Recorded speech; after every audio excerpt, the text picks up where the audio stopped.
So I just pulled some market data for Tippecanoe County, and the data was really interesting, so I thought I would share it.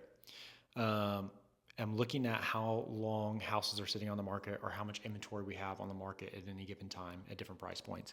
So for context, 6 months worth of inventory on the market means it's a balanced market between buyers and sellers. It's pretty fair game.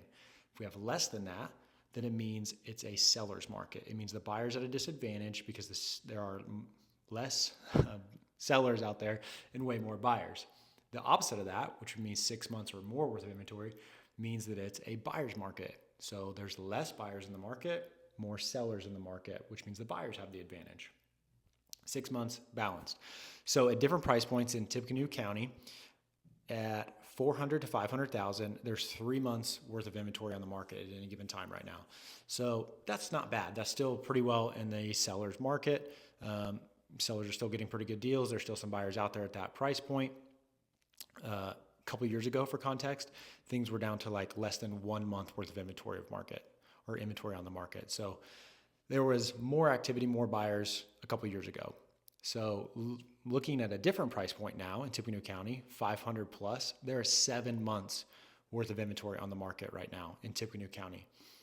That is kind of crazy. So right now that means that buyers have a huge advantage when they're shopping at 500 plus because there's not that many buyers out there competing with you. And the sellers want to sell their houses, but they just don't have that many people to sell them to. So if you're a seller and you're at that price range, or you're an agent and you're helping your seller price a house at that price range, it's so important that you price the house exactly at what the house should be priced at. Back a couple years ago, you would say, okay, the house's market value is saying it's 600. Let's go ahead and list it for 625 or 635, and let's just see what happens. That is not the market anymore right now. You have got to price that thing exactly where it needs to be priced to get it moved, because there's 7 months worth of inventory on the market. You also might consider pricing it just a little bit below the market value. So that way, when a buyer is shopping, they've got tons of options. They see your house and they're like, wow, that one actually has more value. That's the one that I want to make an offer on and start with.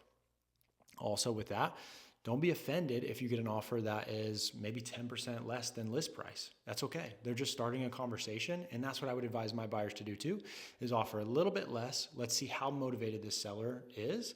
And let's see how far down they're willing to come and see what kind of deal we can get you, because there's not a lot of buyers out there. Now, if we go the opposite direction, we look at the price point underneath 400, it's totally business as usual. The market's fast. We have like 1 month worth of the inventory on the market. That's the entry level price point, which is kind of crazy to say. The 300,000 is the entry level price point anymore, but it is. So if you have a house at that price point and you want to sell it, it should go pretty quick. If you're a buyer at that price point, you should be making a good offer and being aggressive with your offer at that price point. So anyways, thought that was a cool market update that you might like to know. If you're curious of what's going on specifically with your house, feel free to message me or text me and I can get you a market report for your specific area.